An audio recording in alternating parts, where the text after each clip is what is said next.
신약성경 162쪽 즈음에 있습니다. 요한복음 10장 1절에서 18절의 말씀을 받들어 읽겠습니다. 내가 진실로 진실로 너희에게 이르노니 문을 통하여 양의 우리에 들어가지 아니하고 다른 데로 넘어가는 자는 절도며 강도요 문으로 들어가는 이는 양의 목자라. 문지기는 그를 위하여 문을 열고 양은 그의 음성을 듣나니 그가 자기 양의 이름을 각각 불러 인도하여 내느니라. 자기 양을 다 내놓은 후에 앞서가면 양들이 그의 음성을 아는 고로 따라오되 타인의 음성은 알지 못하는 고로 타인을 따르지 아니하고 도리어 도망하느니라. 예수께서 이 비유로 그들에게 말씀하셨으나 그들은 그가 하신 말씀이 무엇인지 알지 못하니라. 그러므로 예수께서 다시 이르시되 내가 진실로 진실로 너희에게 말하노니 나는 양의 문이라. 나보다 먼저 온 자는 다 절도요 강도니 양들이 듣지 아니하였느니라. 내가 문이니 누구든지 나로 말미암아 들어가면 구원을 받고 또는 들어가며 나오며 꼴을 얻으리라. 도둑이 오는 것은 도둑질하고 죽이고 멸망시키려는 것뿐이요 내가 온 것은 양으로 생명을 얻게 하고 더 풍성히 얻게 하려는 것이라. 나는 선한 목자라. 선한 목자는 양들을 위하여 목숨을 버리거니와 삭구는 목자가 아니요 양도 제 양이 아니라. 이리가 오는 것을 보면 양을 버리고 달아나나니 이리가 양을 몰아가고 또 해치느니라. 달아나는 것은 그가 삭구인 까닭에 양을 돌보지 아니함이나 나는 선한 목자라. 나는 내 양을 알고 양도 나를 아는 것이 아버지께서 나를 아시고 내가 아버지를 아는 것 같으니 나는 양을 위하여 목숨을 버리노라. 또 이 우리에 들지 아니한 다른 양들이 내게 있어 내가 인도하여야 할 터이니 그들도 내 음성을 듣고 한 무리가 되어 한 목자에게 있으리라. 내가 내 목숨을 버리는 것은 그것을 내가 다시 얻기 위함이니 이로 말미암아 아버지께서 나를 사랑하시느니라. 이를 내게서 빼앗는 자가 있는 것이 아니라 내가 스스로 버리노라. 나는 버릴 권세도 있고 다시 얻을 권세도 있으니 이 계명은 내 아버지에게서 받았노라 하시니라. 아멘. 요한복음 10장은 예수님께서 나는 선한 목자다. 나는 나의 양떼에게 생명을 주고 더 풍성히 주려고 하는 나는 의롭고 목숨까지 바치는 너희들의 목자다. 이렇게 선언하시는 장입니다. 앞에 있었던 요한복음 1장에서 9장까지의 내용을 하나의 배경으로 보면 이 선언은 매우 놀랍습니다. 그 앞에 장들이 예수님께서 가나 혼인잔치에 가서 물로 포도주를 만드시고 사마리아 여인을 만나서 따뜻이 위로하시고 38년 된 병자를 고치시고 오병이어의 기적을 행하시고 또 행음한 여인에게 용서를 선언하시고 그리고 장님의 눈을 뜨시고 하는 기적들을 계속하고 계시지만 그 모든 일들로 호의를 받거나 어떤 진지한 반응은 하나도 얻어내지 못하고 살의와 분노에 찬 적대자들만 만들어내고 말았습니다. 그래서 우리는 이 다른 복음서에서와 마찬가지로 여기서 예수님이 나는 선한 목자다 이렇게 얘기할 때는 자기도 모르게 너희들은 다 나쁜 놈이었다라는 것이 이렇게 따라 들어오게 마련입니다. 그러나 우리 요한복음 1장에서 이미 소두에서 못을 박아놓은 것 같이 빛이 어둠에 비추되 어둠이 깨닫지 못하고 그 주인이 세상에 왔으나 세상이 영접하지 않는 그 조건, 그 현실에서 믿는 자를, 영접하는 자를, 하나님의 영광을 보는 자를 만드시는 일을 위해서 예수님이 오신 것입니다. 그러니까 여기 나오는 나는 선한 목자다. 나는 내 양들을 위하여 내 목숨을 버릴 수 있다라고 선언하는 것은 모든 왜곡과 증오와 폭력 앞에서 이렇게 보복의 고함을 지르는 것도 아니고 권력을 세우어 저들을 심판하는 것도 아닌 무지와 절망밖에 없는 곳에 정말 놀라운 하나의 소망을, 그리고 하늘 아버지의 복되신 우리를 향한 사랑과 구원을 선포하시는 아름답고 놀랍고 그리고 너무나 큰 선언을 마주하고 있는 것입니다. 예수님은 계속 그 논쟁 속에서 예수님을 공격하는 자들을 향해서 나만 아버지를 보았다. 아버지가 나를 보냈다. 하나님을 믿는다고 하면서 나를 믿지 않으면 앞뒤가 맞지 않는다. 이런 말씀으로 계속 그를 반대하는 당시의 반대자들을 대하셨습니다. 그리고 이제 여기까지 온 거죠.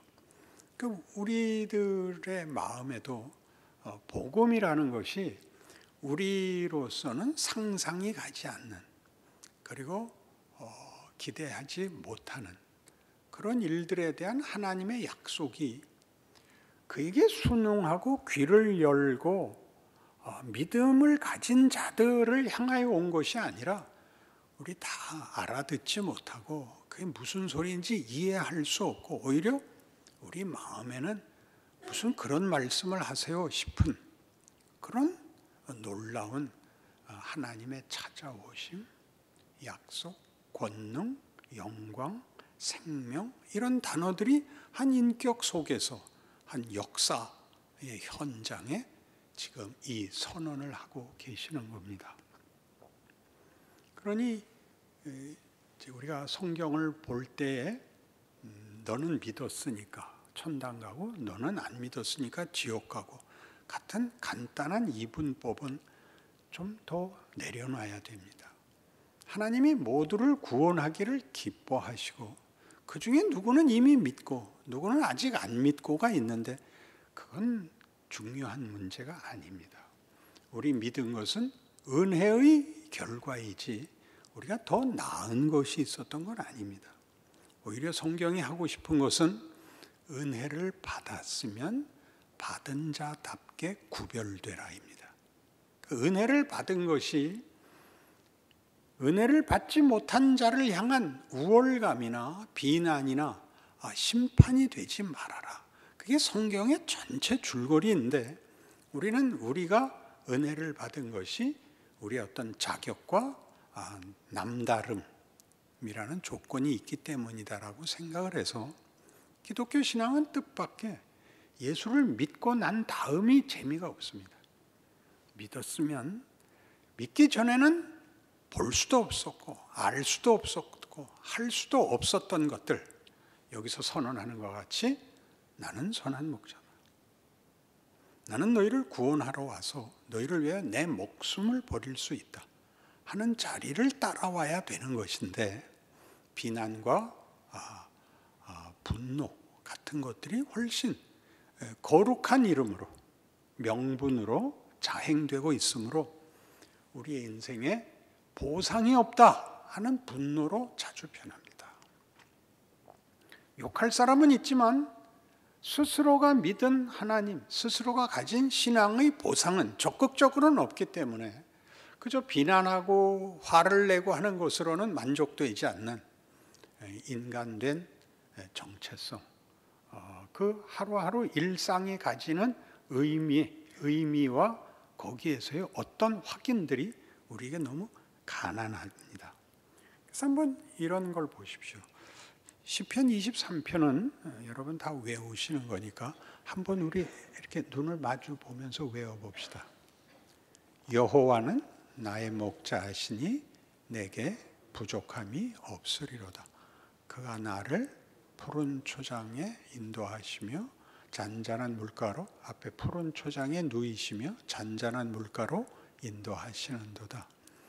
내 영혼을 소생시키시고 주의 이름을 인하여 나를 의의 길로 인도하시는도다. 주께서 내가 사망의 음침한 골짜기로 다닐지라도 해를 두려워하지 아니할 것은 주께서 나와 함께 하심이라. 주께서 내 원수의 목전에서 내게 상을 베푸시고 내 머리에 기름을 바르셨으니 내 잔이 넘치나이다. 내 평생의 선하심과 인자하심이 정녕 나를 따르리니 내가 주의 전에 영원히 거하리로다. 여기는 어떤 분노가 없습니다. 이렇게 우리가 아는 폭발적인 보상, 폭발적인 우리 세상에서는 이렇게 축구 골을 넣거나 무슨 결정타를 갈기면 이렇게 이러잖아요. 이 예수 믿는 자들의 보상은 이렇게 주먹을 쥐고 안면을 경직시키는 표정으로 안 나옵니다. 그건 완전히 노가든 어떤 형태를 가질 수 없는 어떤 물의 충만함 같이 하늘 구름의 뭉게 구름 같이 그렇게 우리 모두를 완전히 이렇게 잠기게 합니다. 왜 이 시편 23편을 우리가 여기서 하나의 증거로 인용하느냐 하면 예수께서 오셔서 이렇게 전하는 것이 말하자면 이렇게 폭력이 되고 고함이 되고 큰 소리를 쳐서 가지는 결론, 승리랑 다르다는 거죠. 주께서 이 앞에 모든 일들에 대하여 마음의 원한을 가지시거나 못난 것들에 대해서 분해하시지 않습니다. 그들을 구하러 온 것이고 우리는 그들 중에 하나였습니다.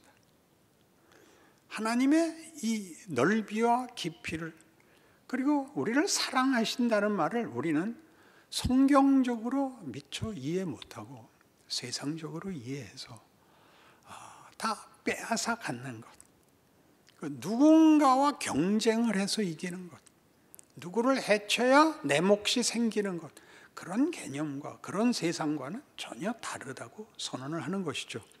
그래서 이 시편 23편을 다시 찾아보시면 금방 외웠는데 찾아보셔야 됩니다. 왜 찾아보자 그러냐면 24편을 읽으려고 그럽니다. 23편이 있고 24편이 있는데 24편이 묘한 시입니다. 땅과 거기에 충만한 것과 세계와 그 가운데서 사는 자들은 다 여호와의 것이로다. 여호와께서 그 터를 바다 위에 세우시며 강들 위에 건설하셨도다. 여호와의 산에 오를 자가 누구며 그의 거룩한 곳에 설 자가 누구인가? 곧 손이 깨끗하며 마음이 청결하며 뜻을 허탄한 데 두지 아니하며 거짓 맹세하지 아니하는 자로다. 그는 여호와께 복을 받고 구원의 하나님께 의를 얻으리니 이는 여호와를 찾는 족속이요 야곱의 하나님의 얼굴을 구하는 자로다. 이렇게 나옵니다. 우리는 이 구절들이 다 조건을 가진 어떤 약속으로 읽힙니다. 여호와의 산에 오를 자가 누구냐? 그 거룩한 곳에 설 자가 누구냐? 손이 깨끗하고 마음이 청결하고 거짓 맹세하지 않는 자. 이렇게 된 것이 조건으로 들리고, 그러니까 여기에 갈 수 있는 자격은 이 조건을 만족시켜야 되는 것 같이 들립니다. 그러나 시작이 이렇게 돼 있죠. 땅과 거기에 충만한 것과 세상과 그 가운데 사는 자들은 다 여호와의 것이로라 합니다.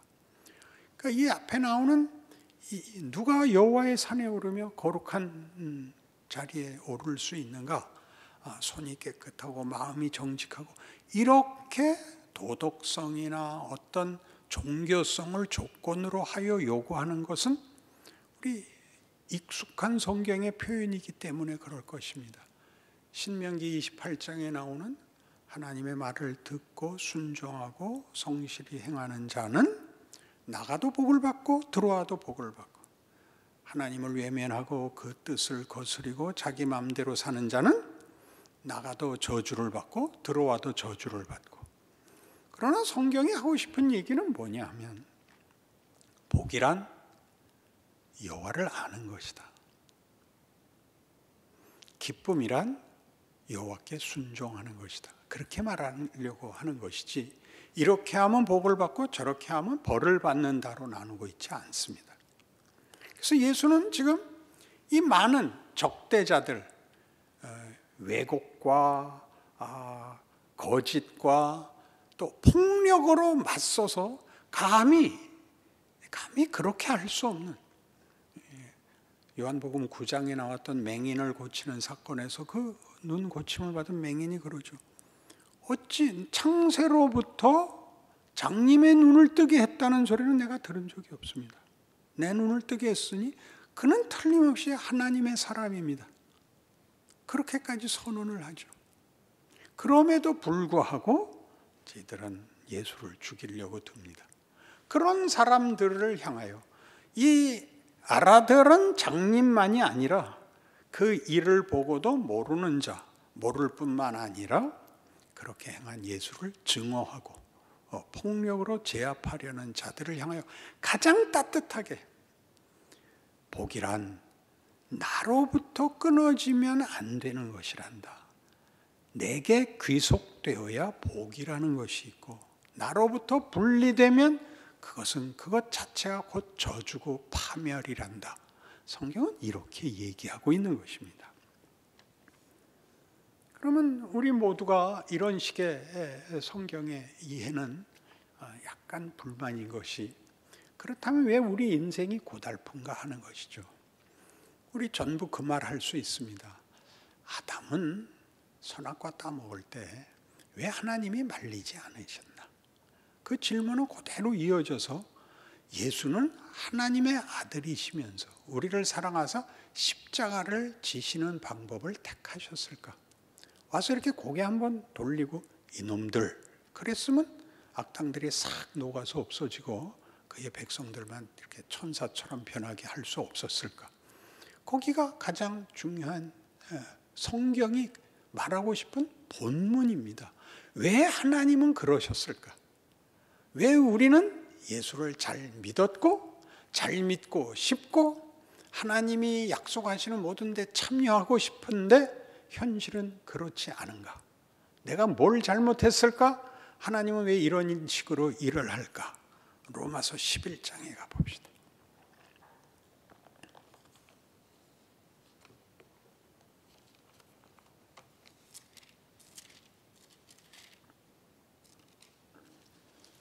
신약성경 256페이지 로마서 11장 32절입니다. 하나님이 모든 사람을 순종하지 아니하는 가운데 가두어 두심은 모든 사람에게 긍휼을 베풀려 하심이로다. 깊도다 하나님의 지혜와 지식의 풍성함이요 그의 판단은 헤아리지 못할 것이며 그의 길은 찾지 못할 것이로다. 누가 주의 마음을 알았느냐? 누가 그의 모사가 되었느냐? 누가 주께 먼저 드려서 갚으심을 받겠느냐? 이는 만물이 주에게서 나오고 주로 말미암고 주에게로 돌아감이라. 그에게 영광이 세세히 있을지어다. 아멘. 하나님이 모든 사람을 불순종하는 데 가두어 두신 이유는 긍휼을 베풀려 함이고, 이런 하나님의 뜻과 계획과 방법은 우리로서는 측량할 수 없는 깊은 하나님의 지혜요 권능이었다라는 데입니다.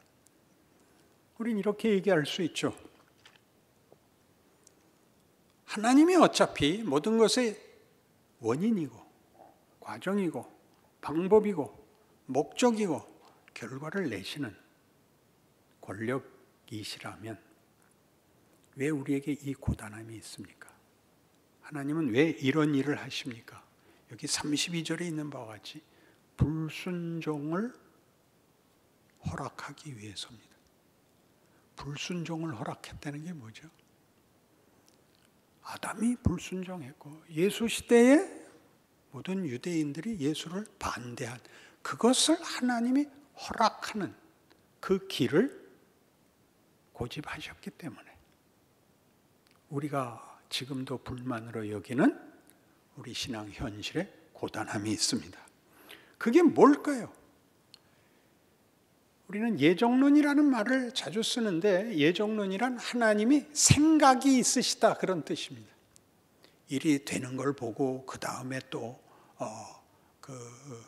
잘못된 것을 고치고 새로운 방법을 만들고 하는 식으로 하는 게 아니라 하나님이 시작과 끝을 가지고 계시는, 시작을 할 때 목적과 결과를 계획하신 분이다. 그리고 그것을 기어코 이루시는 성실하신 분이다. 이게 예정론입니다. 그러나 우리에겐 이게 결정론으로 들립니다. 결정론은 어찌됐든지 간에 그 결론이 나고야 만다. 이런 식의 생각이 결정론이죠. 결정론과 예정론의 차이는 뭐냐면 결정론에서는 우리의 역할이 아무것도 없습니다. 우리가 잘하든지 못하든지 간에 운명은 고정되어 있다 정도죠. 그러나 예정론이 하고 싶었던 얘기는 이겁니다. 인간의 선택과 하나님의 섭리가 조화를 이룬다는 거죠. 그래서 하나님의 뜻을 이룬답니다. 우리가 하나님을 반대하고 이해하지 못해서 분노하고 도망가고 한 것들이 하나님이 그거를 허락했다, 잘못하도록 예정했다, 그런 뜻이 아니고 하나님이 하나님의 일을 해나가는 동안 인간이 반응하는 역할을 허락했다고 합니다. 자유라고 해야 될 것입니다. 자유, 선택의 자유. 그러나 그렇게 단어들로, 개념들로 묶지 말고 실제적으로 이렇게 이해를 해보십시오. 하나님의 일하시면은 드라마와 로맨스가 있습니다. 드라마와 로맨스라는 것은 논문을 쓰는 게 아닙니다. 이야기가 진행되고 그 이야기 속에 서로 상대역이 있으며 다른 뜻과 관심을 가진 여러 명의 등장인물들에 의해서 어떤 내용들이 풍성해지고 우여곡절을 겪고 그리고 결론을 향하여 나가는 것을 드라마라고 합니다. 그러니까 드라마와 나머지 이야기의 차이가 뭐냐? 드라마는 말장난같이 드라마틱하죠. 드라마틱하다는 것은 순탄하게 정답이 나오지 않는다는 뜻입니다. 로맨스란 뭐죠? 말이 안 되는 어떤 아름다움, 어떤 사랑, 어떤 기쁨 같은 것들이 만들어지는 것을 우리가 로맨스라 그럽니다.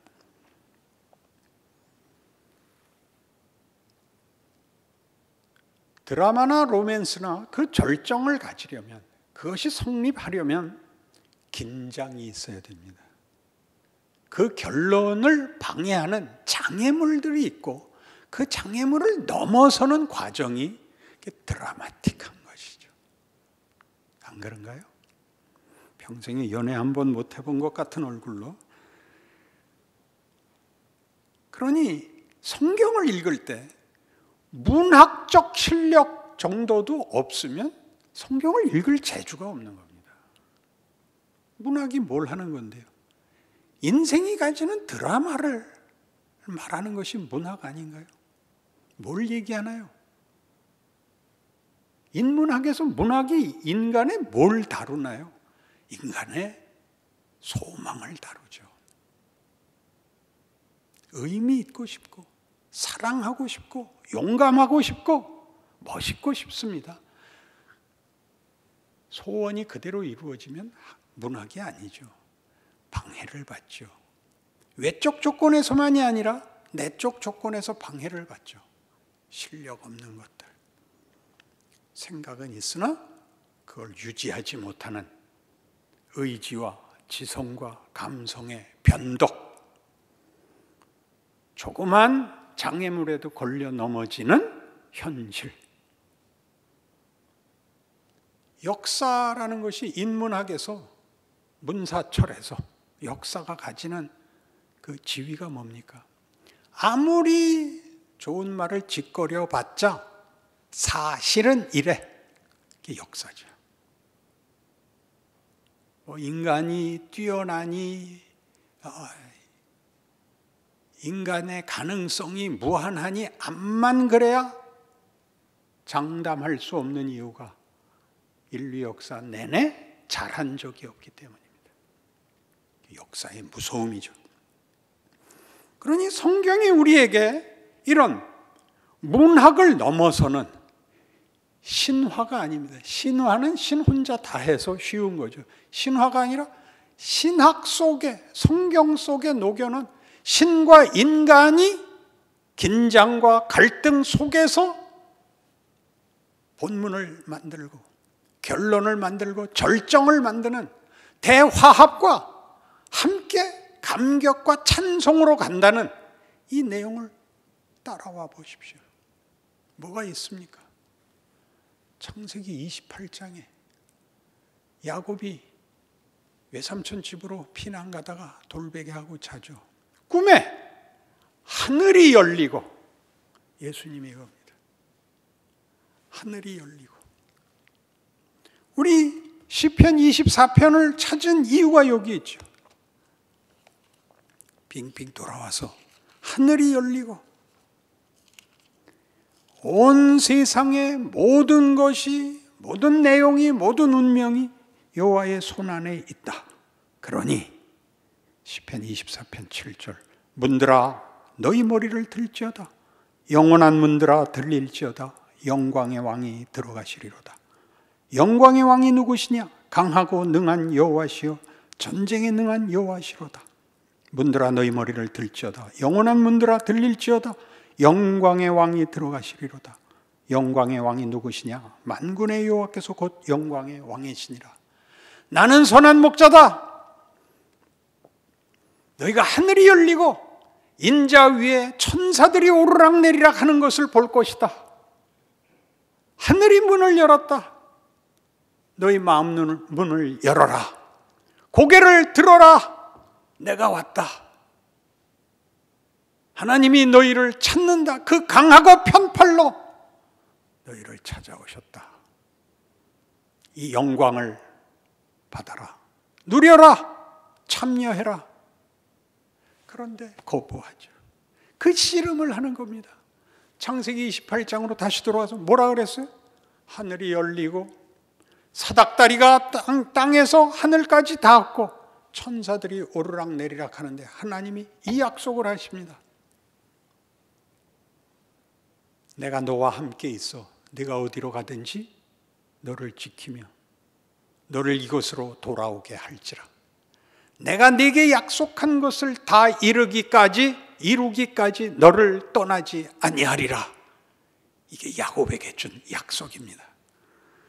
그리고 20년 동안 가서 고생해서 거부가 되어 돌아옵니다. 32장 야복나루에 섰을 때 그는 다 앞서 보내고 홀몸으로 자신의 생애의 절망을, 비극을 홀로 곱씹고 있고 하나님이 나타나십니다. 하나님이 이기지 못하더라니까요. 그 씨름을 보세요. 그 거부, 그 고집. 하나님이 야곱과 씨름하시죠. 씨름하시고 그 반전이 어디서 어떻게 일어났는지는 모르지만 마침내 야곱은 항복합니다. 내게 축복하지 아니하시면 보낼 수 없습니다. 너 이제 알겠느냐? 너 이제는 항복했느냐? 그런 답 없습니다. 내 이름이 뭐냐? 야곱입니다. 넌 이제껏 가난하게 살았다. 나 없이 살았다. 네 맘대로 살았다. 거기는 분노와 저주와 폭력밖에 없었다. 그러나 이제부터는 아니다. 네 이름은 이스라엘이다. 이렇게 되죠. 하나님과 더불어 겨루어 이긴 사람. 우리는 우리 인생 내내 이 자유를 허락받습니다. 하나님 그건 안 됩니다. 그건 아닙니다. 그래, 좋다. 더 가보자. 그래, 좋다. 더 가보자. 실존주의자들이 이런 표현을 씁니다. 굉장히 놀라운 표현인데 하나님 없이 쓰는 것만 문제고 내용은 성경이 다루는 내용에 굉장히 충실한 증언을 합니다. 인간의 지성이 자신을 넘어서는 부조리한 현실과 부둥켜 안고 대결하는 광경보다 더 아름다운 것은 없다. 쌈쌈하죠. 답이 없지만 끝까지 놓지 않는 거죠. 인간된 자존심을, 인간된 어떤 오기를 놓지 않는 것. 답이 없는 게 문제죠. 하나님이 우리에게 이걸 주십니다. 내가 찾고, 내가 고민하고, 내가 갈증을 내는 모든 것에서 얻은 답이 뭐냐? 이렇게 물어오십니다. 내가 제시하는 것보다 그게 낫냐? 뭐가 낫냐? 내가 홀로 온 우주와 인생에 내가 주인이 된 것과 내 품 안에 있는 것과 어느 게 더 나으냐? 그래? 그럼 더 해봐라. 그럼 다음에 보자. 이게 역사고 인생입니다. 쉽게 믿고 쉽게 답할 수 있는 것, 그것도 복됩니다. 무자식이 상팔자다 하는 식으로 무지한 게 최고의 복입니다. 그러나 더 깊은 자리로 가는 데에는 이런 긴장과 갈등과 이런 고민이 있을 수밖에 없는데, 그것을 성경이 가장 중요한 본문으로 다루고 있습니다. 우리 인생에 이 도전이 매일 있습니다. 그러니 여러분, 여러 번 얘기하는 대로 악당을 물리치면 선한 세상이 되는 게 아니라, 하나님이 우리에게 약속하시고 그 아들을 주신 이유는 인간이 무엇이냐, 하나님이 인간에 주려는 것이 무엇이냐에 대한 더 크고 놀라운 약속들에 관한 것입니다. 그래서 우리 인생 속에서 내가 항복할 시간을 주는 것이죠. 내가 항복할 시간. 우리는 이 진정한 싸움에서 물러서면 남는 것은 비난밖에 없습니다. 누구를 비난하고 원망해서 대리만족을 하는 게 전부인데, 그런 신앙의 자리를 만족하시면 안 됩니다. 하나님이 일하시고 있기 때문입니다. 그 도전을 받으시고 우리가 만들 수 없는 것으로 부르시는 하나님의 영광과 감격과 명예와 승리에 참여하시는 하나님의 따뜻한 부르심을 무겁게 기쁘게 받아들이시는 여러분의 생애가 되시기를 바랍니다. 기도하십시다.